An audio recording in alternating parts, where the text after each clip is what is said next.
आपले मुख्य संपादक डॉक्टर समीरण वाळवेकर आपल्यासोबत आहेत। सर, एकूणच सर्व वेगवान घडामोडी चालू आहेत एकनाथ खडसेंविषयी, त्या आता वर्षा बंगल्यावर देखील पोहोचलेल्या आहेत। राजीनामा देण्याची शक्यता आहे। या संपूर्ण घटनेकडे तुम्ही कशा प्रकारे पाहताय? मला असं वाटतं की या सगळ्या घटनांना काही अँगल्स आहेत, काही पदर आहेत, ते आपण लक्षात घेतले पाहिजेत। असं वाटतं की विधान परिषदेच्या निवडणुकांचा आता जो संदीपने उल्लेख केला तो अगदी खरा आहे की विधान परिषदेच्या निवडणुका शेवटच्या मिनिटापर्यंत बिनविरोध होतील की नाही याच्यावर एक बराच खल चाललेला होता। पण ज्या वेळेला दोन उमेदवारांनी शेवटी आपले अर्ज मागे घेतले त्याच वेळेला हे क्लिअर झालं होतं की एकनाथ खडसेंची गच्छंती ही अटळ आहे। याच्या मागे तीन चार गोष्टींचा एक ज्याला आपण प्रोग्रेशन म्हणतो, म्हणजे चढत्या क्रमाने जी सगळी घटनाक्रम आपण जो झालेला बघितला तर आपल्या असं लक्षात येईल की वेगवेगळ्या थरावरून एकनाथ खडसेंना हे समजवायचा प्रयत्न झालेला आहे। तो अतिशय जाणीवपूर्वक पक्षातल्या वेगवेगळ्या थरातील नेत्यांकडून झालेला आहे। एकनाथ खडसेंपुढे नक्की पर्याय ठेवले गेले असतील आणि असणार। अगदी सुरुवातीला आपण जर बघितलं तर 3 ते 4 आठवड्यांपूर्वी अशी अटकळ बांधली जात होती की एकनाथ खडसेंना कुठल्या तरी राज्याचं राज्यपाल पद दिलं जाईल, कुठलीही चौकशी वगैरे या सगळ्या गोष्टी टाळण्याकरता शांतपणे सन्मानाने त्यांना या पदावरनं बाजूला करून त्या राज्यपाल पदावर पाठवण्याची शक्यता ही पडताळून बघितली गेली, ज्याला एकनाथ खडसेंनी साफ नकार दिल्याचं सांगितलं जातं। त्याच्यानंतर आणखीही काही पर्याय एकनाथ खडसेंच्या पुढे उभे केले गेले की त्याच्यामध्ये राज्यामधल्या या खात्याचं मंत्रिपद बाजूला ठेवून बाकीच्या खात्यांची मंत्रिपदं त्यांच्याकडे देणं आणि सुधीरभाऊ मुनगंटीवार किंवा इतर कुठले मंत्री असतील त्यांच्याकडे महसूल खात्याचं पद देणं, पण ते सुद्धा करायला एकनाथ खडसे तयार होतील असं काही पक्ष नेतृत्वाला दिसलं नाही। तिसरा एक महत्त्वाचा अँगल जो होता, जो याच्यामध्ये लक्षात घेणं आवश्यक आहे, तो म्हणजे बहुजन समाजाचं नेतृत्व। गोपीनाथ मुंडे हे कालवश झाल्यानंतर, त्यांचं निधन झाल्यानंतर भाजपाकडे ओबीसी नेतृत्वाचा एक मोठा चेहरा म्हणून खडसेंकडे बघितलं जात होतं। पंकजा मुंडे या गोपीनाथ मुंडेंच्या कन्या या राजकारणामध्ये इतक्या वर्षांचा अनुभव नसलेल्या आहेत, तेव्हा त्यांना किंवा खडसेंना या ओबीसी समाजाचं नेतृत्व म्हणून पुढे गेली कित्येक वर्ष खडसे तर होतेच, पण पंकजा मुंडेही पुढे येत होत्या। यांना सगळ्यांना एकदम दुखवायचं का असा एक फार मोठा प्रश्न होता। पण गेल्या 3 दिवसातल्या घडामोडी फार वेगवान होत्या। म्हणजे काल आपण जर बघितलं तर माध्यमांच्या बाबतीत खडसे हे फार उद्विग्न झाल्याचं दिसत होतं।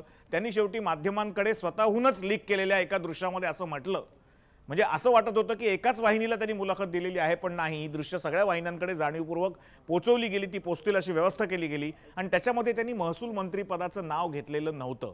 त्यांनी असं म्हटलं होतं की या शेतकऱ्यांच्या करता मी प्रयत्न करतोय, पाऊस यायची वेळ झालेली आहे, तो जो वेळेत आला नाही तर बऱ्याच गोष्टी किंवा कृत्रिम पाऊस पाडायला लागेल, या सगळ्या गोष्टींमध्ये त्यांनी कुठेही महसूल खातं, मत्स्योत्पादन खातं, इतर गोष्टींचं नाव न घेता फक्त कृषी खातं या गोष्टीचं नाव घेतलं। त्याच्यावरनं अशी अटकळ बांधली जात होती की कुठेतरी खडसेंनी नमतं घेतलेलं आहे का आणि महसूल खातं सोडायला आपली तयारी दाखवलेली आहे का। भाजपच्या काही ज्येष्ठ सूत्रांशी जेव्हा मी काल रात्री बोलत होतो तेव्हा त्यांनी असं सांगितलं की हो, खडसे या आता वेळेपर्यंत आलेले आहेत की एक वेळ महसूल खातं सॅक्रिफाईस झालं तरी चालेल, त्याच्याऐवजी दुसरं कुठलं तरी महत्त्वाचं खातं त्यांना मिळावं। म्हणजे कदाचित अटकळ माध्यमांकडून अशी बांधली जात होती की सुधीरभाऊ मुनगंटीवारांना महसूल खातं देऊन त्यांचं अर्थ खातं आणि कृषी खातं हे दोन्हीही एकनाथ खडसेंकडे ठेवावं, म्हणजे एकनाथ खडसेंचाही मान राखल्यासारखं होईल आणि त्याचबरोबर महसूल खातंही त्यांच्याकडून काढून घेतल्यासारखं जाईल। पण त्यात सुद्धा कुठेतरी माशी शिंकली आणि 3 गोष्टी एकाच वेळेला घडल्या। संघ नेतृत्वानी या क्षणापर्यंत एकनाथराव खडसेंना भेटायची वेळ दिलेली नाही, ही एक महत्त्वाची घटना। दुसरं म्हणजे अंजली दमानिया दिवसेंदिवस अधिकाधिक आक्रमक होत चालल्या।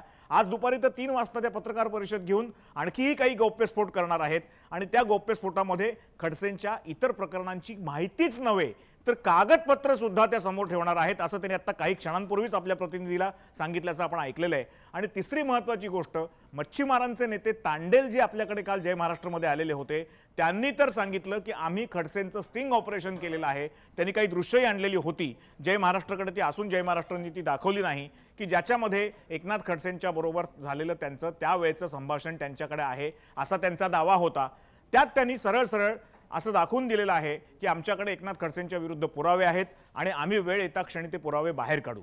म्हणजे अंजली दमानिया आज काढणार असलेली 3 ते 5 प्रकरणं वेगळी, परत तांडेलांचं प्रकरण वेगळं, परत भोसरीमधल्या जागेचं प्रकरण वेगळं, मनीष भंगाळे नावाचा जो एथिकल हॅकर म्हणून घेणारा जो कोण माणूस आहे, ज्याला जय महाराष्ट्रांनी आपल्यापुढे आणलेला होता, त्यांनी पोलिसांपुढे दिलेली माहिती सुद्धा काहीशी धक्कादायक प्रमाणातली असल्याचं सांगितलं जातं।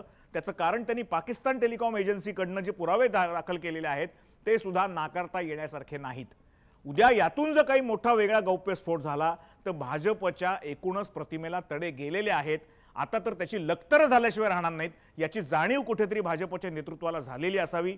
बरं, आत्ता एकनाथराव खडसे या क्षणाला वर्षा बंगल्यावर पोहोचलेले आहेत. कुठल्याही क्षणाला त्यांचा राजीनामा येण्याची शक्यता आहे किंवा तशी घोषणा होण्याची शक्यता आहे. बघायचंय फक्त एवढंच की त्याची मोडस ऑपरेंडी, त्याची पद्धत, जाहीर करण्याची पद्धत ही नेमकी काय असू शकते. सन्मानाने त्यांना बाजूला केलं गेलं तरी चौकशी अटळ आहे. जर समजा एकनाथराव खडसेंनी स्वतः राजीनामा दिला तरी या विषयावर पडदा पडेल असं काही दिसत नाही. भाजपची पूर्ती याच्यामध्ये दमछाक झाल्याचं दिसून येत आहे, असं चित्र दिसतंय. आता बघायचं काही क्षणामध्ये काय होतंय. एकनाथराव खडसे स्वतःहून राजीनामा देत आहेत का मुख्यमंत्री त्यांना बदलायला सांगतायत, म्हणजे खाते बदल करायला सांगतायत का. तिसरा असाही एक पर्याय ज्योती दिसून येतो यातनं, तो असा आहे की असं बोललं जातं की विधान परिषदेची निवडणूक होईपर्यंत खाते बदल किंवा मंत्रिमंडळ विस्तार करण्याकरता आस्ते कदम घेतलं जात होतं. आता कदाचित भाजपाकडून एक मोठ्या प्रमाणावर मंत्रिमंडळामध्ये बदल केला जाऊ शकतो, ज्याच्यामध्ये खाते बदल होऊ शकतो, ज्याच्यामध्ये खांदेपालट होऊ शकतो आणि त्याच्यामध्ये अलगद एकनाथराव खडसेंना कुठलंही खातं न देता एखादं सामान्य खातं दिलं जाऊ शकतं. जर एकनाथराव खडसेंनी आत्ता राजीनामा दिला नाही तर पुढची स्टेप ही असेल की त्यांना इतकं सामान्य खातं द्यायचं की शेवटी कंटाळून, वैतागून आणि मानहानी स्वीकारून तिथे राहण्यात काही अर्थ नाहीये असं गृहीत धरून ते राजीनामा देऊ शकतात. पण मला असं वाटतं की एकनाथराव खडसे हे अतिशय सिनियर नेते आहेत, अनुभवी नेते आहेत, ते इतकी वेळ येऊ देणार नाहीत. काल त्यांनी माध्यमांना ज्या पातळीवर येऊन सल्ला दिला किंवा एक अर्जव केलं की तुम्ही माझ्या नादाला लागू नका, मला सारखा त्रास देऊ नका, मला शेतकऱ्यांकरता काम करू दे, तर हा सूचना किंवा सल्ला नव्हता, तर ही एक प्रकारे केलेली विनंती होती की आता बास खूप झालं, अनेक बाजूनी माझ्यावर अटॅक्स होत आहेत, आता इतके अटॅक सहन करायच्या परिस्थितीमध्ये मी नाही. याचा अर्थच तो होता की हा एका प्रकारे म्हटला तर संकेत होता की मी काही प्रमाणात लगेचच राजीनामा द्यायला तयार आहे, आणि म्हटलं तर मी महसूल खातं सॅक्रिफाईस करायला तयार आहे, पण कृषी खातं माझ्याकडेच असलं पाहिजे आणि त्याचबरोबर अर्थ खात्यासारखं एखादं महत्त्वाचं खातं असलं पाहिजे, असाही हा संकेत होता. तेव्हा एकनाथराव खडसे हे काही कालपरवा राजकारणात आलेले नेते नाही आहेत. ते स्वतःच म्हणतात त्याप्रमाणे गेले 40 वर्ष असलेले नेतृत्व आहे. फक्त फरक एवढाच होता की देवेंद्र फडणवीसांसारख्या थेट मुख्यमंत्रीपदी आलेल्या माणसाच्या हाताखाली काम करणं त्यांना पहिल्या दिवसापासून अवघड झालं होतं. त्याचबरोबर त्यांना सतत कुठेतरी असं वाटायचं की आपण केवळ याच मंत्रिमंडळातील नाही तर 1995 साली आलेल्या युती सरकारच्या मंत्रिमंडळात सुद्धा गोपीनाथ मुंडे यांच्या नंतरचे पहिल्या फळीमधले जे 3 नेते होते, ज्याच्यामध्ये एकनाथराव खडसे, पांडुरंगभाऊ फुंडकर अशी मंडळी होती, त्यातले आपण नेते होतो. तेव्हा आपण त्यांना सिनियर आहोत, पण त्यांचा तेवढा मान पक्षांनी राखून सुद्धा ते स्वतः मात्र कुठेतरी मान्य करायला तयार नव्हते. खासगीत बोलताना, माध्यमांपुढे बोलताना मी म्हणजेच सरकार अशा पद्धतीची जी काही त्यांची वागणूक होती ती मला असं वाटतं कुठेतरी त्यांच्या हा त्यांचा ॲटिट्यूड हा कुठेतरी त्यांना भोवलेला असावा. आणि त्याचबरोबर त्यांच्या अंगावर एकाच वेळेला आलेली ही सगळी प्रकरणं ही त्यांच्या भयंकर मोठ्या प्रमाणावर अंगलट आली असावीत असं मला वाटतं. ज्योती, नक्कीच सर, तुम्ही आमच्यासोबत असेच राहा. आपल्यासोबत आपले व्यवस्थापकीय संपादक निलेश खरे आहेत, आपण त्यांच्याकडून काही जाणून घेऊयात. सर, काय सांगाल, कोणत्याही क्षणी एकनाथ खडसे राजीनामा देण्याची दाट शक्यता आहे, त्यामुळे याचा काही परिणाम भाजपवर होणार आहे का, आणि कसं होईल तर कसा परिणाम होईल? मुख्यतः केंद्रीय नेतृत्वानं एकनाथ खडसेंनी पदावरून दूर व्हावं याचे स्पष्ट संकेत दिलेले आहेत आणि त्यामुळे काही काळ म्हणून एकनाथ खडसे आणखी काही दिवस जे ते मुख्यमंत्र्यांकडून आज मागून घेऊ शकतात. आज निश्चितपणे राजीनाम्याची पार्श्वभूमी ही मुख्यमंत्र्यांबरोबर चर्चा करून स्पष्ट केली जाईल. एकनाथ खडसे हे मला 48 तास ते अजून 4 दिवस द्या, मग मी राजीनामा देतो, अशा स्वरूपाची मागणी ही मुख्यमंत्र्यांकडे करताना आपल्याला पाहायला मिळू शकतात. त्या दरम्यान जी कामं ही मुख्यतः एकनाथ खडसेंच्या कालावधीतली आहे ती पूर्ण करून घेण्याचा प्रयत्न जो आहे तो एकनाथ खडसेंच्या माध्यमातून असेल आणि त्यामुळे आज जरी मुख्यमंत्र्यांना भेटायला एकनाथ खडसे गेलेले असले तरी ते तातडीनं राजीनामा देतीलच असं सांगता येत नाही. मात्र त्यांचा राजीनामा स्पष्ट आहे. ते आज जरी पदावरून दूर झाले नाही तरी ते येत्या 48 तासामध्ये पदावरून दूर होण्याची प्रक्रिया पूर्ण करतील अशी माहिती जी आहे ती समोर येते आणि त्यामुळे आताची ही मुख्यमंत्र्यांबरोबरची जी भेट आहे एकनाथ खडसे यांची ती अत्यंत महत्वपूर्ण असेल आणि ही भेटच मुख्यतः एकनाथ खडसेंचं भवितव्य जे आहे ते ठरवणारी अशी आपल्याला पाहायला मिळेल. सर, याच्या आधी एकनाथ खडसेंवर जे काही आरोप होत होते त्यानंतर मात्र त्यांनी ते काही फारसे बोलत नव्हते, मात्र अचानक आज ते मुख्यमंत्र्यांची भेट घेत आहेत किंवा अचानक ते मुख्यमंत्र्यांच्या भेटीसाठी गेलेले आहेत. यामागे कोणतं राजकारण किंवा कोणती नवीन रणनीती आहे का? मुख्यतः केंद्रीय नेतृत्वाचा जो दबाव एकनाथ खडसेंवर निर्माण झालेला आहे तो लक्षात घेता आता मुख्यमंत्र्यांबरोबर जुळवून घेण्याशिवाय पर्याय नाही हे एकनाथ खडसे यांना स्पष्टपणे लक्षात आल्याचं पाहायला मिळतंय.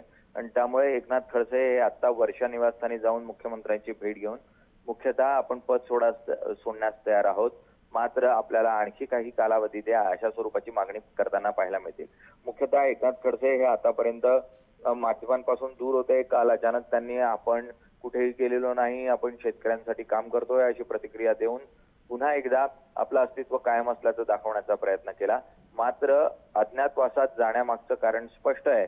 हे तिथेच लक्षात आलं की एकनाथ खडसे यांच्यावर सातत्यानं वाढता दबाव आहे आणि या परिस्थितीमध्ये जनतेसमोर माध्यमांसमोर जाणं योग्य नाही आणि म्हणूनच एकनाथ खडसे यांनी अज्ञातवासाचा मार्ग स्वीकारला असं म्हणायला काही हरकत नाही. आणि त्यातून आता बाहेर येऊन एकनाथ खडसे हे मुख्यमंत्र्यांना भेटतायत. ते मुख्यमंत्र्यांना हेच सांगण्याचा प्रयत्न करताना पाहायला मिळतील की आणखी काही वेळ हा आपल्याला मिळावा, जेणेकरून जनमानसामध्ये आपली प्रतिमा जी आहे ती मलिन होणार नाही. नक्कीच, धन्यवाद तुमच्या प्रतिक्रियेसाठी. आपल्यासोबत कार्यकारी संपादक विलास आठवले आहेत, आपण त्यांच्याकडून जाणून घेऊयात. विलास सर, तुमची काय प्रतिक्रिया आहे? एकनाथ खडसे कोणत्याही क्षणी राजीनामा देण्याची शक्यता आहे, भाजपवर त्याचा परिणाम होणार आहे, काय सांगाल? नाही, दोन गोष्टी स्पष्ट आहे. जेव्हा पक्षाध्यक्ष अमित शहा यांना देवेंद्र फडणवीस यांनी अहवाल दिला, त्याची भेट घेतली आणि जाहीररित्या सांगितलं की मी अहवाल दिलेला आहे या सगळ्या प्रकरणाचा, तेव्हा स्पष्ट झालं की केंद्रीय पक्षाने केंद्रीय नेतृत्वाने हा मुद्दा जो आहे तो अत्यंत गंभीरपणे घेतलेला आहे. जी चालढकल 3 आठवडे सुरू होती त्याला एक पूर्णविराम मिळाला. पक्ष नेतृत्व जे काही निर्णय घेतील ते आम्हाला मान्य असतील ही भूमिका प्रत्येक कार्यकर्त्याची किंवा निष्ठावंत कार्यकर्त्याची असते किंवा बंडखोरीच्या प्रवित्र्यात असलेल्या नेत्याची असते. आणखी एक महत्वाचं की जे सातत्याने आरोप होतात की दाऊदच्या आणि एकनाथ खडसे यांचं बोलणं झालं, संभाषण झालं, त्याच्यावर त्यांनी एकनाथ खडसे यांनी जो खुलासा केला तो काही पटण्यासारखा नाहीये केंद्रीय नेतृत्वाला किंवा त्याची जी इमेज आहे ती पक्षाला बाधक ठरेल अशा प्रकारची एक भीती निर्माण झालेली आहे. दुसरं MIDचं प्रकरण असेल किंवा इतर जे काही आरोप आहेत त्या संदर्भात एकनाथ खडसे मार्फत पक्षाची प्रतिमा मलिन होते हे केंद्रीय नेतृत्वाच्या लक्षात आल्यानंतर एक ठाम निर्णय नरेंद्र मोदी आणि अमित शहा यांनी घेतलेला की एकनाथ खडसे यांना पदावरून दूर करावंच लागेल, जेणेकरून भाजपचा जो क्लीन इमेज आहे किंवा क्लीन चेहरा आहे तो कायम राहील. दुसरं एक महत्वाचं, याला किती वेळ द्यायचा अशा प्रकारची एक रणनीती गेल्या एक आठवड्याभरात सुरू होती आणि देवेंद्र फडणवीस यांचं मौन त्यातच एकनाथ खडसे नक्कीच विलास सर, नक्कीच आपल्यासोबत आपले मुख्य संपादक डॉक्टर समीरण वाळवेकर आहेत. सर, मला आपल्याला विचारायचं आहे की सुरुवातीपासून एकनाथ खडसेंवर विविध आरोप होत आहेत, मात्र या सर्व आरोपांमध्ये त्यांच्यासोबत पक्षातलं कोणीही नव्हतं. पक्षांतर्गत त्यांना विरोध हा होतोच आहे. मग सगळ्या पक्षांतर्गत जो विरोध होतोय त्याचा हा परिणाम म्हणायचा का? नाही, कसं आहे ज्योती, पक्षांतर्गत विरोध असं म्हणता येणार नाही, पण एक गोष्ट मात्र नक्की आहे की मुख्यमंत्री देवेंद्र फडणवीसांना कुठेतरी खडसेंच्या बाबतीत त्यांच्याकडून होणारा विरोध हा जाणवायला लागलेला होता. त्याचं कारण मुख्यमंत्र्यांच्या कारकिर्दीमध्ये मुख्यमंत्र्यांनी जे निर्णय घेतलेले होते, अनेक चांगले निर्णय जनतेच्या हिताकरता घेतलेले होते, त्याला कुठेतरी अप्रत्यक्षपणे खडसेंचा विरोध होताना मुख्यमंत्र्यांना जाणवत होता, असं एक चित्र निर्माण झालेलं होतं. उदाहरणार्थ आदिवासींच्या जमिनींचा प्रश्न असेल किंवा FSIच्या बाबतीतला प्रश्न असेल किंवा देवेंद्र फडणवीसांनी काही अधिकार हे जनतेला थेट मंत्रालयापर्यंत यायला लागू नयेत म्हणून त्यांच्या महसुलाच्या कामातले काही अधिकार हे कलेक्टर्सपर्यंत खाली डिसेंट्रलाइज केलेले होते. म्हणजे ज्याला आपण सत्तेचं विकेंद्रीकरण म्हणतो. आपल्याकडे महाराष्ट्रामध्ये यशवंतराव चव्हाणांनी पहिल्यांदा ही कल्पना आणली होती की सत्तेचं विकेंद्रीकरण झालं पाहिजे, प्रत्येक गोष्टीकरता लोकांना मुंबईत मंत्रालयात येण्याचं कारण असता कामा नये. तशा पद्धतीचा निर्णय देवेंद्र फडणवीसांचा होता. हे कलेक्टर्सपर्यंत खालपर्यंत पोहोचलेले अधिकार परत एकदा काही प्रमाणात एकनाथराव खडसेंनी स्वतःकडे घेण्याचे प्रयत्न सुरू केले होते, जी गोष्ट मुख्यमंत्र्यांना अतिशय बोचत होती आणि कुठेतरी ती अपमानास्पद सुद्धा वाटली असणार यात काही शंका नाही. अशी अनेक कारणं होती की ज्या कारणांमुळे आपलं वर्चस्व, आपली सिनियरिटी आणि आपला अनुभव हा कुठेतरी एकनाथ खडसे सतत दाखवायचा प्रयत्न करत होते. सातत्याने असं त्यांच्या बोलण्यातही यायचं की मी म्हणजे सरकार किंवा मी सगळ्यात वरिष्ठ आहे, मला तुम्ही काही कोणी सांगू नकात. हे जे काही वागणं होतं हे असं सेटअपमध्ये चालत नाही. म्हणजे कुठल्याही पक्षाच्या कॅडरमध्ये सुद्धा वय किंवा इतर गोष्टी या बाजूला पडतात. मुख्यमंत्री हे मुख्यमंत्री असतात, त्यांच्या हातामध्ये इनॉर्मस अधिकार असतात. जर सरकारमध्ये सगळ्यात जास्त अधिकार कोणाकडे असतील तर ते मुख्यमंत्र्यांकडे आणि त्यानंतर कॅबिनेट मिनिस्टर्सकडे. पण कॅबिनेट मिनिस्टर्सना सुद्धा मुख्यमंत्र्यांच्याच प्लॅनिंग प्रमाणे त्यांच्याच धोरणाप्रमाणे चालावं लागतं. आणि ही जर समजा कुठे सिनर्जी बिघडली तर काय होतं याचं उत्तम उदाहरण म्हणजे खडसे म्हणावं लागेल. याचं कारण असं की खडसेंचा अनुभव दांडगा असला, जनसंपर्क दांडगा असला, त्यांचा जनमानसातला बेस चांगला असला तरी सुद्धा एकदा का हायकमांडनी आपल्याला देवेंद्र फडणवीस हे मुख्यमंत्री म्हणून दिलेले आहेत तेव्हा त्यांचं वय आपल्यापेक्षा कमी आहे, राजकारणात ते कमी अनुभवी आहेत, आले आणि थेट मुख्यमंत्री आले आणि आपल्या डोक्यावर बसले अशी भावना ठेवून चालत नाही. हे बहुधा खडसेंना उशिरा का होईना आता कळालेलं असावं अशी माझी भावना आहे. याच्यानंतरचा एक महत्त्वाचा मुद्दा मी सांगतो. कालच्या दिवसभरामध्ये माध्यम प्रतिनिधींनी जेव्हा मी स्वतः त्यांना फोन करायचा जेव्हा प्रयत्न केला त्यांनी त्यांचा फोन बंद ठेवलेला होता. त्यांचे स्वीय सहाय्यक दोघंही जे होते त्या दोघांचे फोन बंद होते. रामटेक बंगल्यावरून कॉन्फरन्सिंग कॉल करून द्या असं जेव्हा आम्ही त्यांच्या टेलिफोन ऑपरेटरने सांगितलं तेव्हा सुद्धा ते केले गेलेले नव्हते. पण कालचा जेव्हा व्हिडिओ, हा सगळा छोटा व्हिडिओ, मोबाईलवरून केलेला व्हिडिओ हा जनतेपुढे आला तेव्हा माध्यम प्रतिनिधींची काल खात्री पटली होती की खडसे ही कुठेही मुक्ताईनगरमध्ये नाहीत, जळगावमध्ये नाहीत, तर मुंबईमध्येच आहेत. मुंबईमध्ये ते रामटेकवर आहेत का त्यांच्या स्वतःच्या केसी कॉलेज जवळच्या निवासस्थानाजवळ आहेत ह्याचा पत्ता लागत नव्हता. पण आजच्या प्रसंगावरून आज सकाळी इतक्या लवकर जेव्हा स्वतः एकनाथराव खडसे हे मुख्यमंत्र्यांना भेटायला जातात त्याच्यावरून आता हे क्लिअर होतंय की एकनाथराव खडसे काल दुपारनंतर मुंबईतच होते आणि याचा अंदाज, याची अटकळ ही माध्यमांच्या अनेक प्रतिनिधींना आलेली होती. आत्ता मगाशी ज्याचा उल्लेख निलेश खरेंनी केला की त्यांच्याकडे जे अनेक पर्याय देण्यात आलेले होते त्याच्यात शेवटचा पर्याय म्हणून आणखीन एक एकनाथराव खडसे ही सूचना किंवा ही विनंती मुख्यमंत्र्यांना करण्याची शक्यता आहे की काही प्रशासकीय गोष्टी या माझ्या अर्धवट राहिलेल्या आहेत, ते निर्णय मी माझ्या जबाबदारीवर घेतलेले आहेत, ते पूर्ण करण्याकरता मला काही कालावधी हवा आहे असं जर सांगितलं गेलं तर कदाचित फार थोडी शक्यता अशी आहे की या पक्षाच्या हायकमांडकडनं किंवा स्वतः मुख्यमंत्र्यांकडनं त्याचा विचार होऊ शकतो. आणि तिसरा एक मुद्दा सांगतो आणि मी थांबतो ज्योती. याच्यामध्ये आणखीन एक अँगल असा आहे की समजा जर काल घडलेल्या घटनेप्रमाणे अमितभाई शहांनी जर नितीन गडकरींना स्पष्ट शब्दात पक्षाचा निरोप हा एकनाथराव खडसेंपर्यंत पोचवा असं सांगितलं असेल आणि जर काल तो निरोप गडकरींनी एकाच वेळेला देवेंद्र फडणवीस आणि एकनाथराव खडसेंना पोचवला असेल तर message is very clear. Either you step down or you will be removed. तुम्हाला एकदा स्वतःहून राजीनाम्याची संधी दिली जाते ती तुम्ही घ्या, नाहीतर मंत्रिमंडळ विस्तारातून तुम्हाला बाजू केलं जाईल. त्याच्यामध्ये जी मानहानी होईल, त्याच्यामध्ये जो अपमान होईल तो कशाने भरून निघणार नाही. चौकशी तर होणारच आहे, त्याचं पुढे काय व्हायचं ते होईल. पण आत्ता सन्मानाने बाजूला होण्याची तुम्हाला एक संधी दिली जाते. तुम्ही राजीनामा द्या आणि या प्रकरणाचं काय होईल ते पुढे आपण बघूयात. अशा प्रकारची संधी जर खडसेंना दिलेली खडसेंनी मानली तर मला असं वाटतं फार गोष्टी सोप्या होतील आणि त्याप्रमाणे ते आत्ता राजीनामा द्यायला जर गेले असतील. आता तर कुठल्या आश्वासनाचा किंवा दुसऱ्या पदांचा असा काही संबंधच नाही. कुठल्याही प्रकारचा कंडिशनल रेसिग्नेशन हा आता असूच शकत नाही. इतका स्पष्ट आणि क्लिअर मेसेज पक्ष नेतृत्वाने खडसेंना दिलाय असं दिसतंय आणि त्याच्यामुळेच आत्ता स्वतःच्या गाडीवर लाल दिव्यावर टोपी घालून, लाल दिवा झाकून खडसे आत्ता वर्षा बंगल्यावर गेलेले आहेत आणि याचा अर्थच तो आहे की त्यांनी कुठेतरी मानसिक तयारी केलेली आहे राजीनामा देण्याची. प्रश्न फक्त एवढाच आहे की आत्ता देत आहेत की आणखीन 4 दिवसांनी मंत्रिमंडळ विस्ताराची शक्यता होण्याची शक्यता आहे तेव्हा त्यांना बाजूला केले जाते. माझा वैयक्तिक अंदाज असा आहे की खडसे हे इतके अनुभवी नेते आहेत की ते आज आपला राजीनामा मुख्यमंत्र्यांकडे सादर करतील अशी शक्यता दिसते. खडसेंचा राजकीय कार्यकाळ जो आहे तो 40 वर्षाचा आहे, दांडगा अनुभव आहे त्यांच्याकडे. मात्र त्यांना जो राजीनामा आहे तो देण्याच्या वेळी त्यांना वेळ का दिला गेलेला नाही, त्यांना अजिबात वेळ दिलेला नाही राजीनाम्यासाठी. नाही असं नाही म्हणता येणार ज्योती. खरं हे प्रकरण जेव्हा बाहेर आलं किंवा या सगळ्या बाबतीत माहिती जी दिली गेली आहे ती 1 महिन्यापासून सगळं हे प्रकरण चालू आहे. हे काय आत्ता लगेच बाहेर आलं आणि तिसऱ्या दिवशी त्यांना राजीनामा द्या असं म्हटलेलं नाहीये. याच्यामध्ये बराच वेळ त्यांना दिला गेला, बरेच पर्याय त्यांना दिले गेले, बऱ्याच गोष्टी त्यांच्याशी डिस्कस केल्या गेल्या. त्यांचा व्हाया मीडिया म्हणून त्यांच्या वतीने त्यांच्या सुनबाई या स्वतः नरेंद्र मोदींना जाऊन भेटल्या. त्या मुख्यमंत्र्यांच्या भेटीच्या वेळा सुद्धा मुख्यमंत्र्यांबरोबर होत्या. रदबदली करायचा बराचसा प्रयत्न त्यांच्या बाजूने झालेला आहे.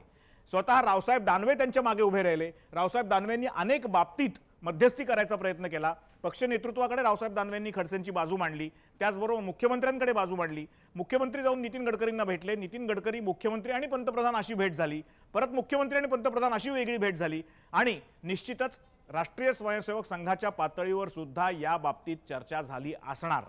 ज्या अर्थी खडसे साहेबांनी वेळ मागितली आणि राष्ट्रीय स्वयंसेवक संघाने ती वेळ दिली नाही त्याच वेळा हे क्लिअर झालं होतं की पक्ष नेतृत्वाचा म्हणजे हायकमांडचा कुठेतरी या बाबतीत एक असा रिझर्व्ड कॉर्नर हा खडसेंच्या बाबतीत आहे. त्यांच्या बाबतीत काही चांगलं मत त्यांच्या केसबद्दल नाही. झाली तेवढी पक्षाची बदनामी खूप झाली, याच्यानंतर आता कुठलीही बदनामी करण्यात अर्थ नाही, याच्यानंतर कुठलीही वेळ दवडण्यात अर्थ नाही असं बहुतेक त्यांच्या पक्षाच्या हायकमांडचं मत झालं असावं आणि त्याच्यामुळेच खडसेंचे सगळे दरवाजे एक एक बंद होताना आपल्याला दिसत आहेत. आता फक्त वाट बघायची आहे ती खडसे स्वतः निर्णय काय घेत आहेत आणि पक्षश्रेष्ठींच्या निर्णयाचा किती आदर राखतायत आणि शांतपणे एक लोकशाहीचा संकेत ज्या अधिकारांनी ज्या मोठ्या तोंडांनी विधानसभेमध्ये विरोधी पक्षनेते असताना खडसेंनी सगळ्या काँग्रेसच्या आणि इतर लोकांच्या राजीनाम्याची मागणी केली, तोच नैतिक अधिकार आता इतरांना पण आहे याची जाणीव खडसेंनी कुठेतरी ठेवायला पाहिजे असं मला वाटतं। आणि त्याच अधिकारामध्ये जर त्यांच्या राजीनाम्याची मागणी काँग्रेस, त्याच्यानंतर बाकीच्या पक्षाचे नेते अंजली दमानिया,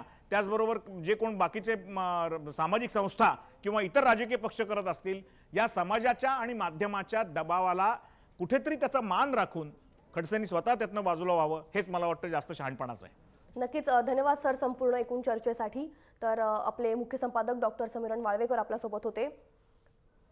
हेमंत विरजे आपले प्रतिनिधी आपल्यासोबत आहेत। हेमंत, अर्ध्या तासापूर्वी एकनाथ खडसे वर्षा बंगल्यावर पोहोचलेले आहेत, काय सध्याच्या घडामोडी आहेत, काय अधिक माहिती आहे?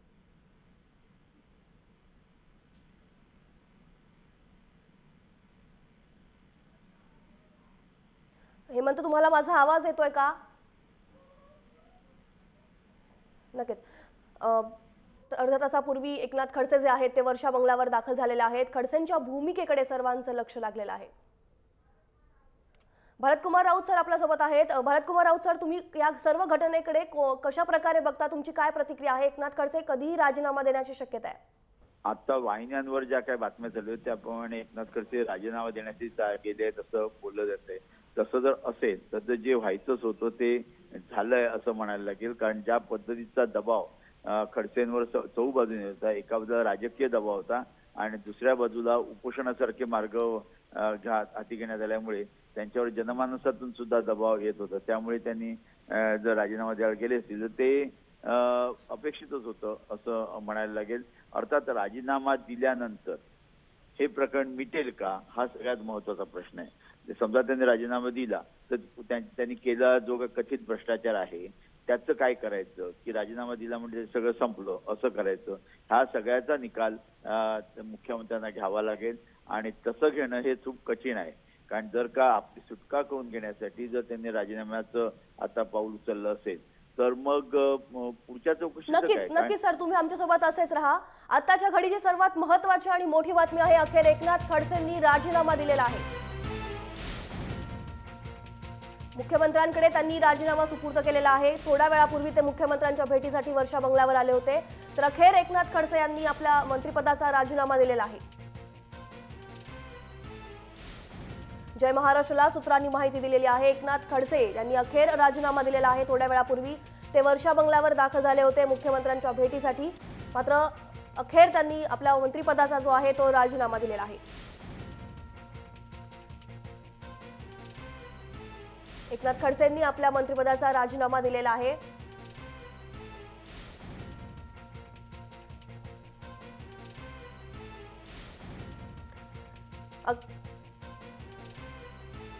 अखेर एकनाथ खडसेंनी आपला राजीनामा दिलेला आहे। जय महाराष्ट्रला सूत्रांनी माहिती दिलेली आहे।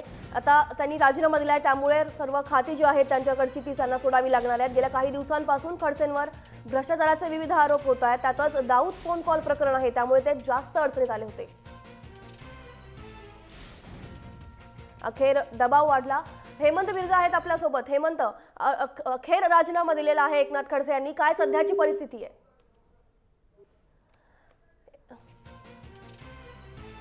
भरतकुमार राऊत सर आपल्यासोबत फोन लाईनवर आहेत। भरतकुमार राऊत सर, अखेर राजीनामा दिलेला आहे एकनाथ खडसे यांनी। हो, आता मगाशी म्हटलं त्याप्रमाणे जे व्हायला पाहिजे होतं तेच झालं। हे जर का त्यांनी थोडं आधी केलं असतं तर कदाचित त्याची शानही राहिली असती, परंतु जेव्हा त्यांना पक्षाकडून थेट आदेश देण्यात आला त्यावेळी त्यांनी हा राजीनामा दिलेला आहे। त्यामुळे जी आबरू वाचायची होती ती सुद्धा राहिलेली नाही। मी मगाशी सांगितलं त्याप्रमाणे जवळजवळ 12 खाती रिकामी होणार आहेत, ही लगेच तातडीने भरावी लागतील, कारण त्याच्यामध्ये कृषी खात्यासारखं महत्त्वाचं खाते, रेव्हेन्यू म्हणजे महसूल हे सुद्धा महत्त्वाचं खाते। सध्या जी काय राज्यामध्ये दुष्काळाची परिस्थिती आहे ही लक्षात घेता कृषी खातं हे अत्यंत महत्त्वाचं खातं, त्यामुळे यासाठी आता लगेच मंत्र्यांची नेमणूक करावी लागेल। त्यामुळे मंत्रिमंडळाचा विस्तार आणि फेरबदल हे आता अत्यावश्यक झालेले आहेत असं दिसतंय। आता ते बहुधा आपली प्रेस कॉन्फरन्स घेतील आणि या प्रेस कॉन्फरन्समध्ये ते काय कारण असं देत आहेत, काय आपलं देत आहेत, डिफेन्स देत आहेत, बचाव देत आहेत, हे बघणं महत्त्वाचं आहे। नक्कीच धन्यवाद सर तुम्ही दिलेला संपूर्ण तुमच्या प्रतिक्रियेसाठी। अखेर एकनाथ खडसे यांनी राजीनामा दिलेला आहे। गेले अनेक दिवस एकनाथ खडसेंवर विविध भ्रष्टाचाराचे आरोप होत आहेत। त्यात दाऊद फोन कॉल प्रकरणमुळे ते जास्त अडचणीत आले होते। अखेर त्यांच्या तसेच राजीनाम्यासाठी अनेक त्यांचे दबाव देखील वाढले होते। पक्षांतर्गत त्यांना विरोध देखील होत होता। तसंच दरम्यान खडसे यांनी पक्षावर दबाव देखील आणण्याचा प्रयत्न केला होता, मात्र अखेर त्यांनी राजीनामा दिलाय। आपले प्रतिनिधी हेमंत बिर्जे आपल्यासोबत आहेत। हेमंत, काय अधिक माहिती आहे? अखेर राजीनामा दिलेला आहे एकनाथ खडसेंनी। एकनाथ खडसेंनी अखेर राजीनामा दिलेला आहे। मुख्यमंत्र्यांनी तो राजीनामा स्वीकारलेला आहे आणि पक्षाध्यक्षांच्या आदेशाप्रमाणे एकनाथ खडसेंनी आपला राजीनामा दिलेला आहे आणि एकनाथ खडसे एकटेच मुख्यमंत्र्यांना भेटलेले आहेत आणि मुख्यमंत्र्यांना भेटताना ते ज्या गाडीतनं आले त्या गाडीचा लाल दिवा ही त्यांनी वापरला नव्हता, त्या लाल दिव्यावर कव्हर टाकलं होतं आणि मुख्यमंत्र्यांना त्यांनी भेटलेले आहेत आणि आता जे काही गोष्टी आहेत तो महसूल मंत्र्यांच्या ज्या अधिकाराच्या संपूर्ण त्यांनी आपल्या पदभार सोडून मुख्यमंत्र्यांशी ते अद्यापही चर्चा करतात अशा पद्धतीची तरी माहिती मिळते। नक्कीच हेमंत, तुम्ही आमच्यासोबत असेच रहा। आपले मुख्य संपादक डॉक्टर समीरण वाळवेकर आपल्यासोबत आहेत। सर, अखेर एकनाथ खडसेंनी राजीनामा दिलेला आहे। आता या संपूर्ण घटनेकडे तुम्ही कसे पाहता? मला असं वाटतं ज्योती, याच्यामध्ये अटळ अशी गोष्ट एकनाथ खडसेंच्या पुढे होती, त्यांच्या पुढे कुठला मार्गही नव्हता। अद्याप त्यांनी स्वतः बाहेरून स्टेटमेंट केलेलं नाहीये किंवा मुख्यमंत्री कार्यालयातून तशी अधिकृत घोषणा करण्यात आलेली नाहीये। पण हा राजीनामा मंजूर केल्यानंतर तो राजीनामा अर्थातच पाठवायला लागेल, त्यांना मुख्यमंत्र्यांना जाहीर करायला लागेल, त्याच्यावर विधान करायला लागेल। पण मला असं वाटतं काही वेळात ती सगळी प्रक्रिया पूर्ण होईल। पण अर्थातच हा राजीनामा हा सगळ्या पदांचा असण्याची दाट शक्यता आहे, कारण एका मंत्रिपदाचा राजीनामा असा कधी असत नाही, त्या मंत्रिपदाचा राजीनामा असतो आणि कॅबिनेट मंत्रिपद स्वीकारल्यानंतर त्यांच्याकडे कुठली खाती द्यायची हे जसं मुख्यमंत्र्यांचं प्रोरोगेटिव्ह असतो किंवा त्यांचा प्रिव्हिलेज असतो, तसा हाही प्रिव्हिलेज हा कॅबिनेट मंत्रिपदाचा राजीनामा स्वीकारण्याचा असतो। त्यामुळे नक्कीच याचा अर्थ असा आहे की सर्व पदांचे राजीनामे हे एकनाथराव खडसेंनी मुख्यमंत्र्यांकडे दिले असतील आणि याच्यामध्ये आता कुठलाही पर्याय किंवा त्याच्यामध्ये दुसरी काही वाटाघाटी करण्याचा प्रश्नच येत नाही। पक्ष नेतृत्वापुढे एकनाथ खडसेंना झुकावं लागलं, हाच त्याचा सरळ अर्थ आहे। कुठेतरी गेल्या काही दिवसामध्ये ती परिस्थिती निर्माण झालेली होती की एकनाथराव खडसे वेगवेगळे पर्याय मानत नाहीयेत, मग त्यांच्यापुढे त्यांची कुठेतरी त्यांचा समाज दुखावला जाऊ नये, बहुजन समाज दुखावला जाऊ नये म्हणून काही वेगळे पर्याय शोधता येत आहेत का? ती परिस्थिती काय होईल? मग या राजीनाम्यानंतर पुन्हा इतर मंत्र्यांच्या बाबतीमध्ये जर अशी काही भ्रष्टाचाराची प्रकरणं निघाली तर त्यांचं काय करायचं? हे जे काही सगळे मुद्दे निर्माण झालेत, या सगळ्याचं पुढे काय व्हायचंय ते होईल, ते नंतर बघून घेण्यात येईल। अशा प्रकारची कुठेतरी कठोर आणि ताठर भूमिका ही भाजपने घेतल्याचे आपल्याला दिसून येत आहे आणि या भूमिकेचाच परिपाक म्हणून पहिल्यांदा खडसेंचा राजीनामा घ्या, नंतर बाकी येईल त्याला आपण तोंड देऊ, अशी कुठेतरी ही रणनीती दिसतेय। आता उघडच आहे की याच्यानंतर जो टोकाचा विरोध होतोय अंजली दमानियांकडनं असेल किंवा इतरांकडनं असेल, त्याची धार कमी होईल, त्यातली हवा थोडी कमी होईल आणि अर्थातच यांच्या चौकशीचं नंतर काय व्हायचंय ते होईल, कोर्टात खटला दाखल होईल किंवा वेगळ्या पद्धतीने चौकशी होईल, ती होऊ देत, त्याच्याबद्दल काही म्हणणं नाही आहे। पण एकदा आम्ही भ्रष्टाचाराला थारा देत नाही हा एक अतिशय स्ट्रॉंग मेसेज, एक अतिशय परखड अशा प्रकारचा संदेश, कठोर संदेश हा सगळ्यांपर्यंत पोहोचेल। मग याच्यानंतर इतर मंत्रिपदाच्या बाबतीतल्या लोकांना आरोप झाले तर ते त्याच पद्धतीने टॅकल केले जातील, असा संदेश मला वाटतं कुठेतरी अमित भाई शहा आणि पंतप्रधान नरेंद्र मोदी यांना द्यायचा असेल महाराष्ट्रातल्या सगळ्या नेत्यांना, आणि तो त्यांनी या रीतीने दिलेला असावा असा एक माझा समज आहे। नक्कीच तुम्ही आमच्यासोबत असेच रहा। आपले व्यवस्थापकीय संपादक निलेश खरे आपल्यासोबत आहेत। सर, काय तुम्ही काय बघता, कशा प्रकारे बघता या संपूर्ण घटनेकडे की आता एकनाथ खडसेंनी अखेर राजीनामा जो आहे तो दिलेला आहे? वृषाली, आपण साधारण 7 दिवसापूर्वी जय महाराष्ट्राच्या माध्यमातून सांगितलं होतं की एकनाथ खडसे यांच्या विभागातल्या सर्व फाईल्सची आवरावर जी आहे ती सुरू झालेली आहे। ते स्पष्ट संकेत देणार होतं की एकनाथ खडसे हे पदावरून जाणार आणि आज अखेरीस जय महाराष्ट्रानं जी बातमी दिली होती त्याच्यावर शिक्कामोर्तब होताना आपल्याला पाहायला मिळत आहे। एकनाथ खडसे यांनी आपलं मंत्रिपद जे आहे ते सोडलेलं आहे। महसूल विभागामध्ये मोठ्या प्रमाणावर अफरातफर होत असल्याची बाब जी आहे ती सातत्यानं चर्चेली जात होती आणि मुख्यमंत्री जे स्वच्छ प्रतिमेचे मुख्यमंत्री म्हणून देवेंद्र फडणवीस बघितले जातात, त्या देवेंद्र फडणवीस यांच्यासाठी ही अत्यंत शर्मेची अशी बाब होती की त्यांच्याच मंत्रिमंडळातल्या एका नेत्यावर अनेक आरोप लागतात। जर देवेंद्र फडणवीसांना आपलं सरकार स्वच्छ प्रतिमेचं आहे हे सिद्ध करायचं असेल तर अशा नेत्यांना बाजूला हटवण्याशिवाय पर्याय नव्हता आणि म्हणून अखेरीस केंद्रीय नेतृत्वाकडून संदेश घेऊन एकनाथ खडसे यांनी राजीनामा द्यावा हे सांगण्यात आलेलं होतं। अखेरीस एकनाथ खडसे हे नेतृत्वासमोर झुकलेले पाहायला मिळाले आहेत। एकनाथ खडसेंनी आपल्या पदाचा राजीनामा दिलेला आहे आणि यातून हे स्पष्ट संकेत दिले जात आहेत भाजप नेतृत्वाकडून की येत्या काळामध्ये भ्रष्ट कारभार जो आहे तो खपवून घेतला जाणार नाही। आणि त्याची सुरुवात जी आहे ती या ठिकाणी महाराष्ट्रात एकनाथ खडसेंसारख्या ज्येष्ठ मंत्र्याचं पद काढून घेऊन भाजपनं केली आहे असं म्हणायला काही हरकत नाही. मतलब भाजपमध्ये असं म्हटलं जायचं की ना खाएंगे ना खाने देंगे, आणि यालाच अनुषंगाने किंवा यालाच अनुसरून भाजपने हे पाऊल उचलले की काय, की त्यामुळे विरोधकांना असे सणसणीत उत्तर या प्रकरणामुळे किंवा राजीनामा जो दिलेला आहे, एकनाथ खडसेंचा राजीनामा घेतलाय त्यावरून दिलेला आहे भाजपनं? नाही, विरोधी पक्षाला सणसणीत उत्तर मिळालंय असं म्हणता येणार नाही. मुख्यतः भाजपसाठी एक मंत्री हा पहिल्या 2 वर्ष 1.5 वर्षाच्या कार्यकाळातच त्याला मंत्रिपद सोडावं लागतं, ही भाजप नेतृत्वासाठी कुठे ना कुठे खंत असणारी अशी बाब होती. आणि त्यामुळे येत्या काळामध्ये आज एकनाथ खडसेंचा राजीनामा झालाय, उलट विरोधी पक्षाचं मनोबळ हे एकनाथ खडसेंच्या राजीनाम्यानं वाढणार आहे. आणि येत्या काळामध्ये विरोधी पक्ष चे जे वेगवेगळे नेते आहेत ते इतर नेत्यांवरही अशा स्वरूपाचे आरोप जे आहेत किंवा भ्रष्टाचाराची प्रकरणं आहेत ती बाहेर आणण्याचा प्रयत्न करतील. आणि त्यामुळे महाराष्ट्रातल्या भाजप सरकारसाठी एक मोठा धक्का एकनाथ खडसेंना अशा आरोपांच्या फेऱ्यात अडकणं आणि त्यांना मंत्रिपद सोडावं लागणं या स्वरूपात आहे. त्यामुळे हे विरोधकांना उत्तर आहे चोख असं म्हणता येणार नाही. निश्चितच भाजपसाठी हा डाग असेल. कायमस्वरूपी विरोधी पक्ष आता एकनाथ खडसेंची गच्छती हा चर्चेचा विषय करेल. पण देवेंद्र फडणवीसांसाठी येत्या काळात सरकार सहज आणि चांगल्या पद्धतीने चालवण्याची ही सुरुवात असेल असं म्हणायला काही हरकत नाही. नक्कीच धन्यवाद सर तुम्ही दिलेल्या संपूर्ण प्रतिक्रियेसाठी. तर अखेर एकनाथ खडसे यांनी राजीनामा दिलेला आहे. गेले बरेच दिवस एकनाथ खडसेंवर विविध भ्रष्टाचाराचे आरोप होत आहेत. विरोधकांचा दबाव वाढला होता आणि अखेर मुख्यमंत्र्यांच्या आज सकाळी भेट घेतली एकनाथ खडसे यांनी आणि त्यांनी आपला राजीनामा जो आहे तो मुख्यमंत्र्यांकडे सुपूर्द केला आहे.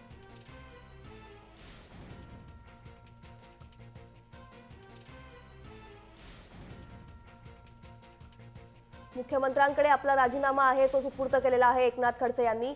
एकनाथ खडसे यांच्यावर गेले काही दिवस बऱ्याच प्रकारे भ्रष्टाचाराचे विविध आरोप होत आहेत. दाऊद फोन कॉल प्रकरण आहे त्यामुळे ते जास्त अडचणीत आले होते. अखेर खडसेंचा राजीनामा झालेला आहे. विरोधकांकडून बरेच दबाव वाढले होते. खडसेंच्या राजीनाम्यासाठी विरोधक जे आहेत ते आक्रमक झाले होते. एकीकडे अंजनी दमानिया आहेत जे आक्रमक झालेल्या पाहायला मिळतात. अजूनही अंजनी दमानिया जे आहेत ते आज दुपारी पत्रकार परिषद घेऊन एकनाथ खडसेंवरचे काही 3 मोठे आरोप जे आहेत ते सिद्ध करणार आहेत, स्पष्ट करणार आहेत, मीडियासमोर त्या दाखवणार आहेत. पक्षांतर्गत देखील विरोध बराच वाढला होता. एकनाथ खडसेंच्या बाजूने या संपूर्ण प्रकरणात पक्षांतर्गत देखील कोणी प्रबळपणे उभं राहत नव्हतं. अंजनी दमानिया यांनी त्यांची काही प्रकरणं उघडकीस आणली होती त्यानंतर ते अडचणीत आले होते. आपले मुख्य संपादक डॉक्टर समीरण वाळवेकर आपल्यासोबत पुन्हा आहेत. आपण त्यांच्याकडे जाऊयात. सर, आता एकनाथ खडसेंनी राजीनामा दिलेला आहे. आता इथून पुढे काय रणनीती असणार आहे?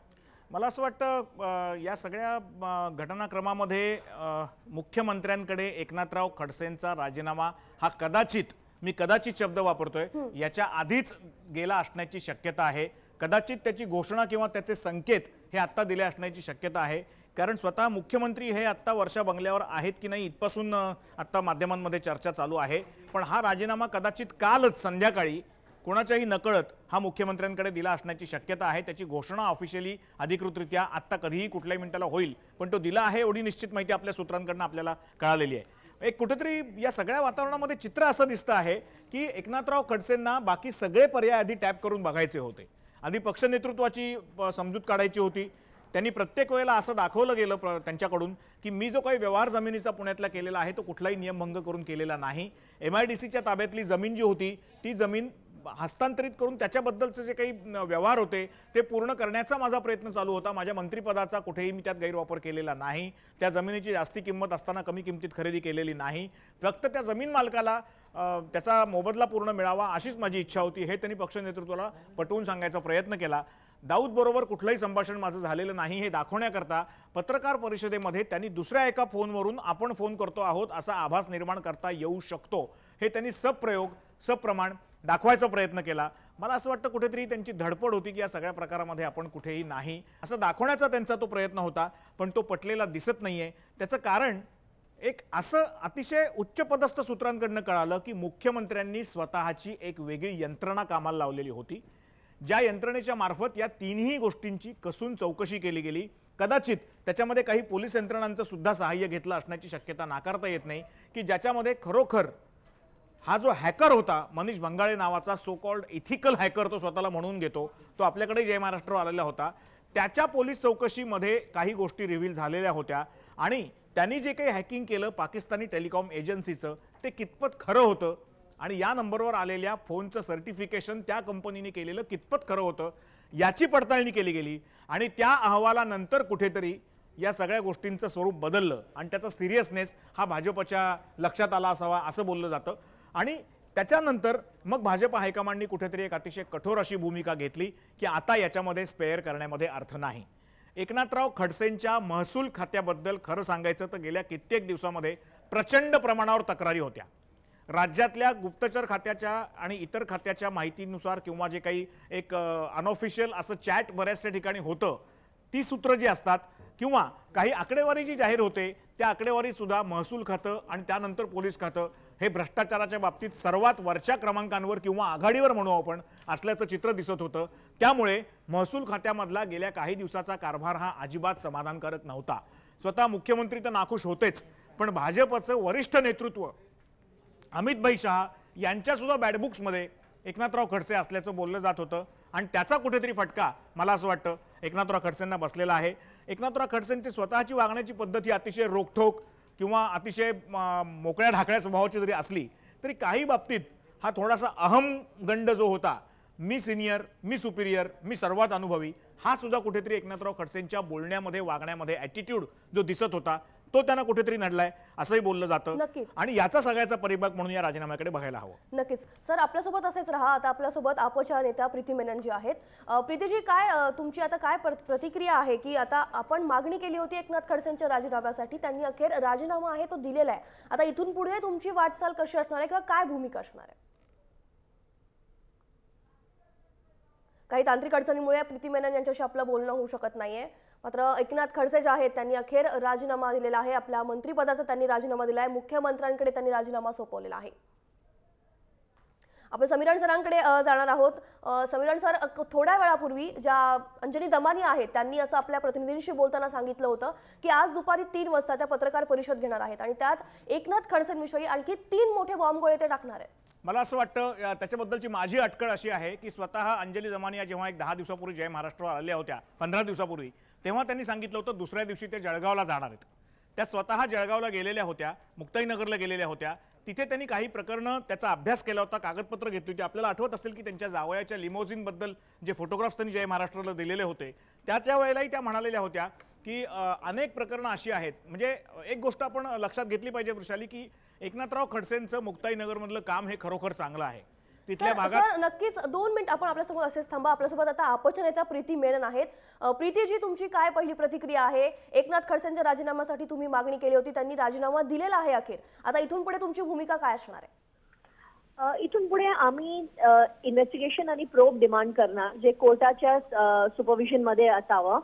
जर त्यांनी नाही केलं, जर ही सरकारने एक इन्व्हेस्टिगेशन आणि प्रोब नाही केला सगळ्या मुद्द्यावर अशोक साद्रे सुसाईड पासून MIDCच्या घोटाळ्यापर्यंत तर आम्ही कोर्टात जाणार कारण हे खूप गरजेचं आहे की यांना पनिशमेंट व्हावी।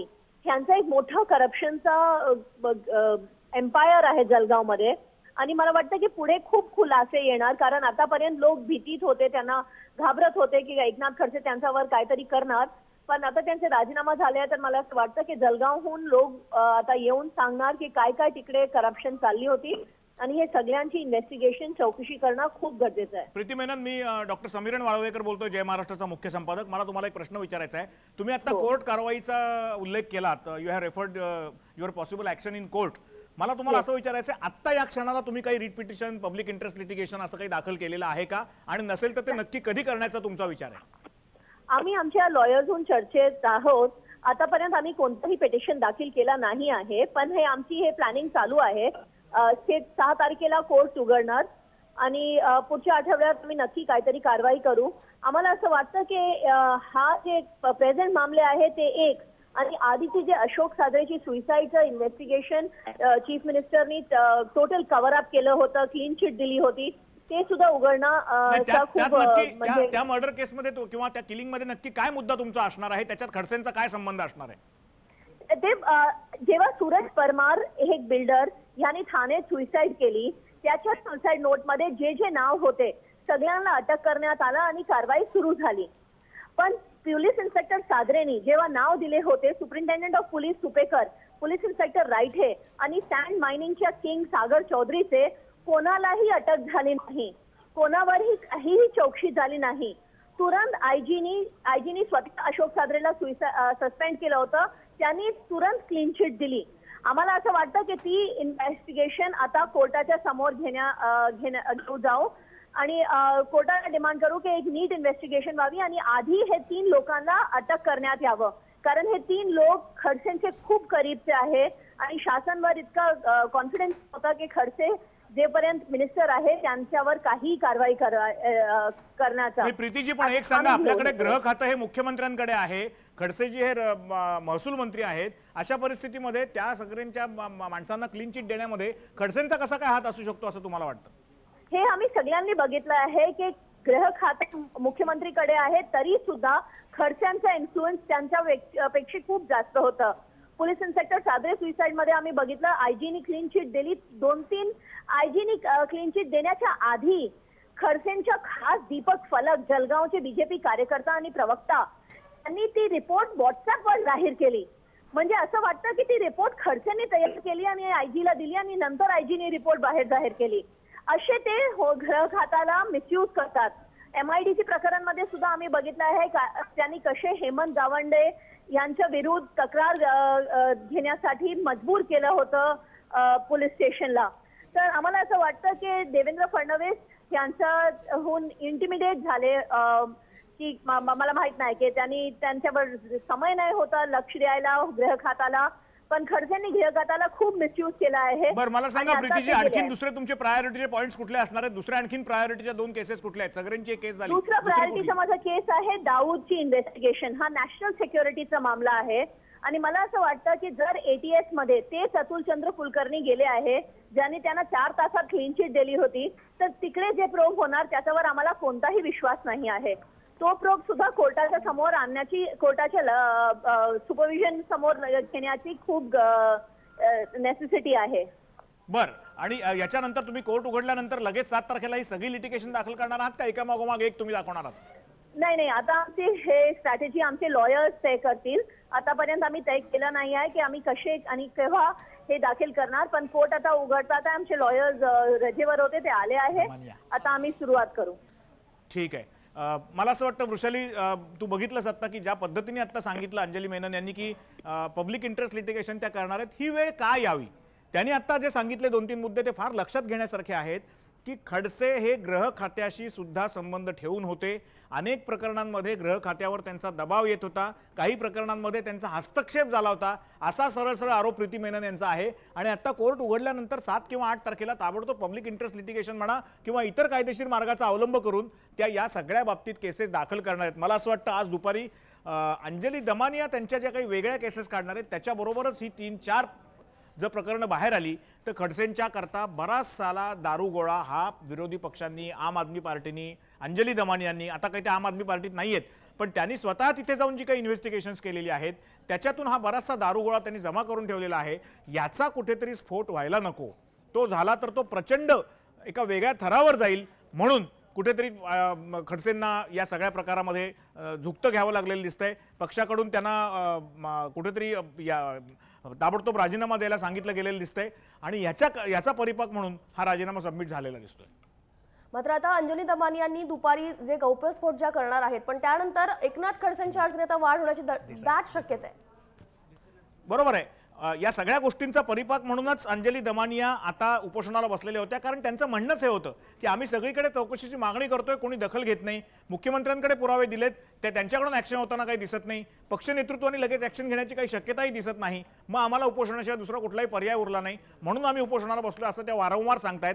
त्यांचं तर म्हणणं आहे की त्यांच्याकडे लेखी पुरावे आहेत, दडदडीत लेखी पुरावे आहेत की खडसेंचा हस्तक्षेप, खडसेंचा भ्रष्टाचार, खडसेंचे दोषी असण्याचे पुरावे हे त्यांच्याकडे आहेत आणि म्हणून त्या कुठेतरी उपोषणाला बसलेल्या आहेत.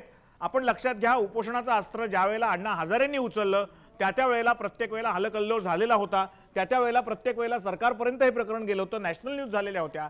आज अंजली दमानिया बसलेल्या आहेत, त्यांनी मागणी केलेली आहे, पण याच्या मागे जे काही बराच काळ घडलेलं आहे ती सगळी एक प्रोग्रेशन या प्रकरणामागे आहे आणि त्याच्यानंतर हा परिपाक या राजीनाम्याचा आहे हे आपण लक्षात घेतलं पाहिजे.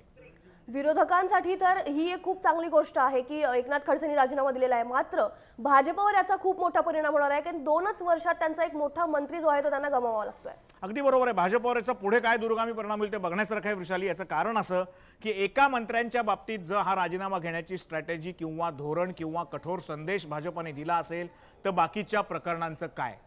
आजपर्यंत लक्षात घ्या, स्मृती इराणींपासून ते या राज्यात पंकजा मुंडे पालवेंपर्यंत ज्या वेळेला जे आरोप झाले त्या वेळेला यातल्या कुठल्याही प्रकरणामध्ये राजीनामा किंवा या प्रकारात भाजपाने लक्ष सुद्धा घातलेलं नव्हतं. भाजपाने सांगितलेलं होतं की याच्यात काही प्रश्नच येत नाही, म्हणजे no question of resignation, no question of any action, तुम्हाला काय करायचं ते करा, असा एक कुठेतरी स्टँड भाजपाचा होता. आता याच्यानंतर जो पुरावे घेऊन कोणी समोर उभं राहिलं तर बाकीच्या मंत्र्यांचं करायचं काय, आणि राज्यातल्या मंत्र्यांना एक निर्णय आणि केंद्रातल्या मंत्र्यांना वेगळा निर्णय असं करता येईल का, किंवा राज्यात सुद्धा खडसेंना एक निर्णय आणि इतर पक्षांना एक निर्णय. जसं संजय राऊतांनी काल म्हटलं होतं एका छोट्या मुलाखतीमध्ये की तुम्ही सुरेश जैनांना एक न्याय लावता आणि याच्यानंतर आता खडसेंना मात्र वेगळा न्याय, हे कसं काय. तसंच कुणी असं उद्या म्हणू शकतं की तुम्ही खडसेंना एक न्याय लावता, पंकजा मुंडे पालवेंचं काय किंवा इतर मंत्र्यांचं काय. ज्यांच्याबाबत पुरावा असेल त्यांची गय केली जाणार नाही असा संदेश जर दिला गेला तर पुढच्या काळात कदाचित मंत्र्यांकडून अशा चुका होणार नाहीत, पण ज्या चुका झाल्या आहेत त्याचं काय, याचं उत्तर कदाचित भाजपकडे सुद्धा नसेल. नक्कीच आपल्यासोबत तुम्ही असेच राहा. आता आपल्यासोबत आहेत विरोधी पक्षनेते धनंजय मुंडे. धनंजय मुंडेजी, विरोधी पक्षानं म्हणजे तुम्ही हा मुद्दा जो आहे एकनाथ खडसेंच्या राजीनाम्याचा लावून धरला होता, अखेर त्यांनी राजीनामा दिलाय. हॅलो, हा बोला. आपण विरोधी पक्षाने हा मुद्दा जो आहे एकनाथ खडसेंच्या राजीनाम्याचा तो मुद्दा आहे उचलून धरला होता, अखेर एकनाथ खडसेंनी आपला राजीनामा दिलेला आहे. नाही, खरं तर आम्हाला असं वाटत होतं की नाथाभाऊ स्वतःहून फार पूर्वी राजीनामा देतील, पण शेवटी पक्षाच्या दबावापुढे त्यांना आज राजीनामा द्यावा लागला. माझ्या समोर विषय असा आहे की राजीनामा आम्ही यासाठी द्या असं म्हणत होतो की त्या संबंध प्रकरणाची चौकशी मंत्री म्हणून मंत्रिपदावर असताना होऊ शकत नाही, म्हणून आपण मंत्रिपदावरून हटलं पाहिजे आणि त्या ठिकाणी पूर्ण प्रकरणाची चौकशी झाली पाहिजे. मग ते भोसरीच्या MIDCच्या त्या प्लॉटच्या संबंधितलं प्रकरण असो, त्यात सरळ प्रथम दर्शनीच तो गुन्हा आहे, तो बेकायदेशीर त्या ठिकाणी रजिस्ट्री केली स्पष्ट होतं. त्यांच्या जवळचा गजानन पाटील हा फार मोठ्या प्रमाणात भ्रष्टाचाराच्या बाबतीमधले आरोप होतात, ACB त्याच्यावर कारवाई करतं. त्या बाबतीमध्ये दाऊदच्या संबंधित दूरध्वनीवर त्यांचे फोन आलेत, मोबाईलवर त्यांचे फोन आले, त्याच्या संबंधीचे आरोप झाले. या सर्व प्रकरणाची चौकशी त्यांनी राजीनामा दिल्याशिवाय होणं शक्य नव्हतं, म्हणून त्यांना राजीनामा द्यावा लागला. पण आता मुद्दा हा आहे की जो खडसे साहेबांना या ठिकाणी न्याय दिला राजीनामा घेऊन, तोच न्याय भारतीय जनता पार्टी हे सरकार इतर मंत्र्यावर करणार आहे का, की ज्यांना याबाबतचे असे गंभीर आरोप यापूर्वी झालेले आहेत. त्याचे पुरावे सुद्धा आम्ही विधिमंडळामध्ये दिले, पण त्यावेळेस मात्र इतर मंत्र्याला क्लीन चिट आणि खडसेंना एक वेगळा न्याय, ही भूमिका राज्याच्या जनतेला सुद्धा ती पटणारी नाही. जर अशा पद्धतीचे चुकीचे काही मंत्री करत असतील तर सर्वच मंत्र्याला त्या बाबतीमध्ये ताकीद द्यावी लागेल आणि अशा पद्धतीची कारवाई करावी लागेल. बाबतीमध्ये नक्कीच. मी समीरण सरांकडे पुन्हा परत जाते. समीरण सर, आपल्यासोबत माजी मुख्यमंत्री पृथ्वीराज चव्हाण आहेत. चव्हाण साहेब नमस्कार. आपल्याला बातमी आत्ता कळाली असेलच, आपली प्रतिक्रिया काय आहे? खडसेंचा राजीनामा आत्ता आलेला आहे, आपली प्रतिक्रिया काय या विषयावर? काही तांत्रिक अडचणींमुळे फोन जो आहे तो ड्रॉप झालेला आहे. ठीक आहे. वृषाली, मला एक मुद्दा आत्ता सांगायचा आहे, मुद्दाम आत्ताच बातमी आपल्याकडे आलेली आहे की भाजपची दुपारी 1 वाजता तातडीने पत्रकार परिषद घेण्यात येते. मला असं वाटतं आत्ता 12:05 होत आहेत, अजून 1 तासांनी ज्या अर्थी भाजपला ही पत्रकार परिषद घ्यावी लागते त्या अर्थी त्याच्यामध्ये एक काहीतरी धोरण किंवा पक्षाने घेतलेली भूमिका ही भाजपतर्फे त्या पत्रकार परिषदेमध्ये मांडण्यात येईल आणि अधिकृत राजीनाम्याची घोषणा ही मुख्यमंत्री कार्यालयाकडून जोपर्यंत होत नाही त्याच्या आत ही पत्रकार परिषद काही घेण्यात येणार नाही. याचा अर्थ 12 ते 1च्या दरम्यान अधिकृत काहीतरी घोषणा करण्यात येईल अशी आपल्याला आशा बाळगायला हरकत नाही. मगाशी आपण प्रतिमेननांशी बोलत होतो, अंजली दमानियांशी आपण सकाळी बोललो, आपला प्रतिनिधी हेमंत बिर्जे बोलला. त्यांनी जे सांगितलेलं आहे तो त्यांच्याकडे जो काही एक संबंध दस्तऐवज तयार झालेला आहे त्याच्यामध्ये क्लिअर कट काही पुरावे हे एकनाथ खडसेंच्या विरुद्ध आहेत असं अंजली दमानिया यांचं म्हणणं आहे. पण त्या सकाळी तरी काही सांगायला तयार नव्हत्या.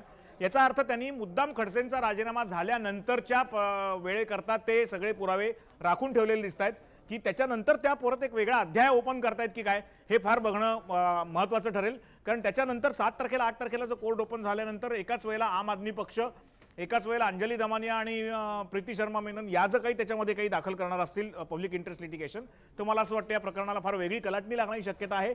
आणि ज्या पद्धतीने आता विरोधी पक्षनेते धनंजय मुंडे म्हणाले की याच्यात एका मंत्र्याला एक न्याय तर बाकीच्या मंत्र्यांच्या भ्रष्टाचाराचं काय करणार, हा भाजपपुढे फार मोठा प्रश्न असणार आहे. आणि त्याच्यावरच आता कदाचित खल करण्याकरता भाजपची कदाचित बैठक चालू असेल, विचारविनिमय चालू असेल आणि 1 वाजता आता भाजपने पत्रकार परिषद घेतली असेल. अंजनी दमानियांचा उल्लेख आहे. अंजनी दमानियांनी 3 वाजता त्या गौप्यस्फोट करणार आहेतच, मात्र नुसता राजीनामा घेऊन चालणार नाही तर खडसेंवर काहीतरी कारवाई व्हावी, चौकशी त्यांची करावी असं देखील त्यांनी म्हटलेलं आहे. बरोबर आहे, पण त्याच्या आधी आता आणखीन एक माहिती आपल्या हातात येते, आपल्या सूत्रांकडनं ती सांगणं आवश्यक आहे वृषाली, की ही जी 1 वाजता पत्रकार परिषद आहे त्याच्यामध्ये स्वतः एकनाथ खडसे सुद्धा हजर राहणार आहेत. याचा अर्थ असा की पक्षाने एकनाथ खडसेंना वाऱ्यावर सोडलेलं नाहीये. राजीनामा देणं हा कुठेतरी नैतिक जबाबदारीचा भाग आहे, अशा अर्थाचा एक स्टँड पक्षाकडून घेतला जाऊ शकतो. याचं कारण पक्षाने कुठेतरी अपमानास्पद परिस्थितीत त्यांना काढून टाकलंय, त्यांना कुठेतरी त्यांची अवहेलना केली आहे, असं चित्र पक्षाला जाऊ द्यायचं नसणार. आणि पक्षाची अशी इच्छा नसेल की असं काहीतरी अशी प्रतिमा मीडियामध्ये जावी, म्हणून ही पत्रकार परिषद घेऊन खडसे हे फार अनुभवी नेते आहेत, त्यांनी जे काही केलेलं आहे त्याची निष्पक्ष चौकशी व्हावी अशी खडसेंची पण इच्छा आहे, पक्षाची इच्छा आहे. तेव्हा त्यातला एक व्हाया मीडिया म्हणून ते निर्दोष सिद्ध होईपर्यंत, खडसे निर्दोष सिद्ध होईपर्यंत त्यांनी स्वतःच मंत्रिपदावर न राहण्याचा निर्णय घेतल्यामुळे हे केलेलं आहे, अशा अर्थाचं काहीतरी भाजपकडून विधान येण्याची शक्यता आहे. आणि ते अतिशय संयुक्तिक आणि योग्य सुद्धा आहे. याचं कारण शिवसेनेचाही सल्ला असाच होता काही दिवसापूर्वी, जरी भाजपने त्यांना सज्जडपणे सांगितलं असलं की तुम्ही आमच्या गोष्टीत लुडबुड करू नका, तरी राऊतांनी असंच सांगितलं होतं शिवसेनेच्या वतीने की तुम्ही आधी निर्दोषत्व सिद्ध करा, त्याच्यानंतर मग सन्मानाने मंत्रिपदी या, पण आधी राजीनामा द्या. कारण जोपर्यंत एखादा कॅबिनेट दर्जाचा मंत्री आपल्या पदावर आहे तोपर्यंत ती चौकशी होऊ घातलेली चौकशी निष्पक्ष होईलच, याच्यावर जनसामान्यांचा विश्वास बसणं शक्य नाही. जनसामान्यांना असंच वाटत राहतं की हे मंत्रिपदे आहेत म्हणजे हे आपल्या अधिकाराचा गैरवापर करणार, दुरुपयोग करणार, प्रेशर टाकणार, दबाव आणणार आणि आपल्याला पाहिजे तसे पुरावे वळवणार.